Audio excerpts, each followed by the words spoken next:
ರಾಮನಗರದ Ghousia college of ಇಂಜಿನಿಯರಿಂಗ್ನಲ್ಲಿ AI ಪರಿಕರಗಳನ್ನು ಬಳಸಿಕೊಂಡು ಅಪಾಯಕಾರಿ ವಸ್ತು ನಿರ್ವಹಣೆ ಕುರಿತು ಇಂಡೋ-ಯುಎಸ್ ಕಾರ್ಯಾಗಾರವನ್ನು ನವದೆಹಲಿಯ ಎಐಸಿಟಿಇ ಮಾಜಿ ಅಧ್ಯಕ್ಷರಾದ ಡಾಕ್ಟರ್ ಟಿಜಿ ಸೀತಾರಾಮ್ ಅವರು ಉದ್ಘಾಟಿಸಿ ಮಾತನಾಡಿ, ಅಪಾಯಕಾರಿ ವಸ್ತುಗಳ ಸುರಕ್ಷಿತ ನಿರ್ವಹಣೆ ಜಾಗತಿಕ ಸವಾಲಾಗಿದೆ ಎಂದು ತಮ್ಮ ಅಭಿಪ್ರಾಯವನ್ನು ಮಂಡಿಸಿದರು. To be part of this very important Indo-US workshop on hazardous materials management using AI tools.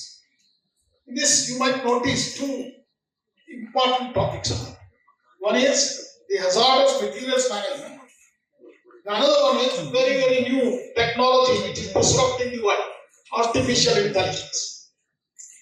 And I think you already heard from Vishwanath and many others describing the speakers for three-day workshop. You are very lucky to have a very distinguished speakers from US to be here to educate us on these two things.